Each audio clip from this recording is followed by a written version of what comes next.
ನೀರಿನ ಹೆಜ್ಜೆ ಏನಿದೆ ಅದರಲ್ಲಿ, ಆ ಬುಕ್ಕಲ್ಲಿ? ಕಾವೇರಿ ಬಗ್ಗೆ ಕೃಷ್ಣ ಬಗ್ಗೆನೂ ಬರೆದಿದ್ದಾರೆ. ಪಾಪ ಹೇಳ್ತಾರೆ, 2 ಬಾರಿ ನಾನು ನೀರಾವರಿ ಸಚಿವನಾಗಕ್ಕೆ ಕಾರಣ ನಾನು ಹುಟ್ಟಿದ್ದಕ್ಕೆ ಏನಾದರೂ ಮಾಡಿ ರಾಜ್ಯದ ನೀರಾವರಿ ಸಮಸ್ಯೆಗಳನ್ನ ಬಗೆಹರಿಸಬೇಕು ಅಂತ ಹೇಳಿ, ಒಂದು ಕ್ರಾಂತಿ ಮಾಡಬೇಕು ಅಂತೇಳಿ ನೀರಾವರಿ ಮಂತ್ರಿ ಆದೆ ಅಂತ ಅದ್ರಲ್ಲಿ ಬುಕ್ಕಲ್ಲಿ ಹೇಳ್ಕೊತಾರೆ. ಆ ಬುಕ್ ಓದಿದ್ರೆ ನೀರು ಹೆಂಗೆ ಉಳಿಸ್ತೀನಿ ಅಂತಕ್ಕಂಥದ್ದಕ್ಕೆ ಏನು ವಿಷಯವೇ ಇಲ್ಲ. ಯಾವ ಪೇಜಲ್ಲಿ ನೋಡಿದ್ರು ಯಾವುದೋ ಹಳೆ ಕಥೆಗಳೇನೋ ಬರ್ದು, ಯಾವುದೋ ಬೇರೆ ಬುಕ್ಕಲ್ಲಿ ಬರ್ದಿರೋದನ್ನ ಇದಕ್ಕೆ ತೆಗೆದು ಹಂಗೇನೆ ಕಾಪಿ ಪೇಸ್ಟು. ನಾನು ಭಾಳ ಕಷ್ಟಪಟ್ಟು ಪರವಾಗಿಲ್ಲಪ್ಪ, ಇಂಥ ಒಂದು ಬ್ಯುಸಿ ಇದ್ರಲ್ಲೂ ಇಷ್ಟೆಲ್ಲ ಬರೀತಕ್ಕಂಥದ್ದಕ್ಕೆ ಅವರಿಗೆ ನೀರಾವರಿ ಬಗ್ಗೆ ಇರ್ತಕ್ಕಂಥ ಕಮಿಟ್ಮೆಂಟ್ ಇದೆಯಲ್ಲ ಅಂತ ನನಗೂ ಸ್ವಲ್ಪ ಆಶ್ಚರ್ಯ ಆಗಿತ್ತು.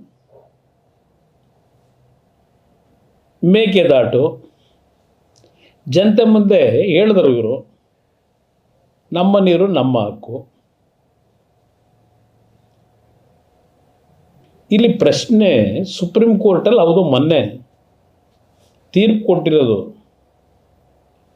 ಕರ್ನಾಟಕಕ್ಕೆ ಸಂದಂಥ ಜಯ ಅಂತಾರೆ. Supreme court ಹೇಳಿರೋದೇನು?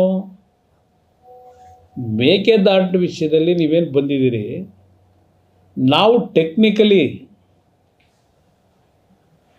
ಇದ್ರ ಬಗ್ಗೆ ತೀರ್ಮಾನ ತಗೊಳ್ತಕ್ಕಂಥದ್ದಕ್ಕೆ we are not actually technical persons, ನೀವು CWS ಮುಂದೆ ಹೋಗಿ ಅಂತಕ್ಕಂಥದ್ದನ್ನು ಹೇಳಿದ್ದಾರೆ.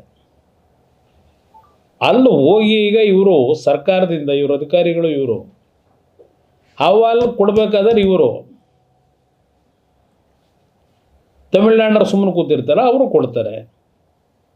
ತಮಿಳ್ನಾಡರು ಇವ್ರ ಪಾರ್ಟ್ನರೇ ತಾನೆ, ಕೂತ್ಕೊಂಡು ಮಾತಾಡಬೇಕಲ್ಲ ಹೋಗಿ. ಇಲ್ಲಪ್ಪ ನಿಮಗೂ ನೀರು ಕೊಡ್ತೀವಿ, ನಾವು ನೀರು ತಗೋತೀವಿ, ಒಪ್ಪುಗಳೇ ಅಂತೇಳಿ. ನಾನು ಅಲ್ಲಿರ್ತಕ್ಕಂಥ ಟೆಕ್ನಿಕಲ್ ಪ್ರಾಬ್ಲಮ್ಮು, ಎನ್ವಿರಾನ್ಮೆಂಟಲ್ ಪ್ರಾಬ್ಲಮ್ ಬಗ್ಗೆ ಚರ್ಚೆ ಮಾಡೋಕ್ಕೆ ಹೋಗಲ್ಲ. ಈಗ ಅಷ್ಟು ಸುಲಭ ಇಲ್ಲ. ಅಲ್ಲಿ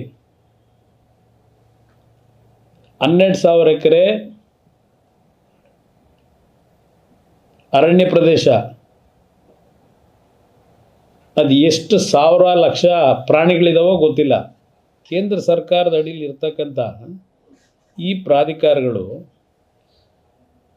ಬರೀ ಕೇಂದ್ರ ಸರ್ಕಾರದ ಪವರ್ ಇಲ್ಲ. ಅಲ್ಲಿ ಪ್ರಜಾಪ್ರಭುತ್ವದ ಈ ಒಂದು ಒಕ್ಕೂಟದ ವ್ಯವಸ್ಥೆಯಲ್ಲಿ ಎಲ್ಲ ರಾಜ್ಯಕ್ಕೂ ಸಮಪಾಲ ಕೊಟ್ಕೊಂಡಿದ್ದಾರೆ. ಇವ್ರು ಹೇಳ್ತಾರಲ್ಲ ಮಹದೇವಪ್ಪನವರ ಸಂವಿಧಾನ, ಅದರ ಪ್ರಕಾರ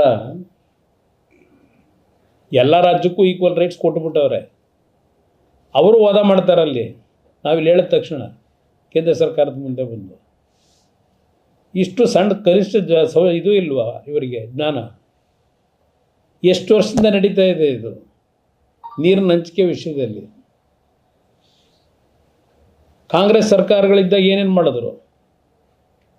50 ವರ್ಷ ಕೇಂದ್ರದಲ್ಲೂ ಕಾಂಗ್ರೆಸ್ ಸರ್ಕಾರವೇ, ಕರ್ನಾಟಕದಲ್ಲೂ ಕಾಂಗ್ರೆಸ್ ಸರ್ಕಾರವೇ. ನಿಮ್ಮ ಪಕ್ಷ ಎರಡೂ ಕಡೆ ಇದ್ದಾಗ ಕೊಟ್ಟಿದ್ದೇನು ನೀವು ಕರ್ನಾಟಕಕ್ಕೆ? ಪಾಪ KL ರಾವ್ ಬಗ್ಗೆ ತುಂಬ ಬರೆದವ್ರೆ ಆ ಬುಕ್ಕಲ್ಲಿ. KL ರಾವ್ ತೆಗೆದುಕೊಂಡಂಥ ಕೆಲವು ನಿರ್ಧಾರಗಳು ಉತ್ತರ ಕರ್ನಾಟಕದ ಮೇಲೆ ಆದಂಥ ಪರಿಣಾಮ ಏನು ಅನ್ನೋದನ್ನು ಏನಾದ್ರು ಸ್ಟಡಿ ಮಾಡಿದ್ರ ಕೇಂದ್ರದ ನೀರಾವರಿ ಮಂತ್ರಿಗಳಾಗಿ?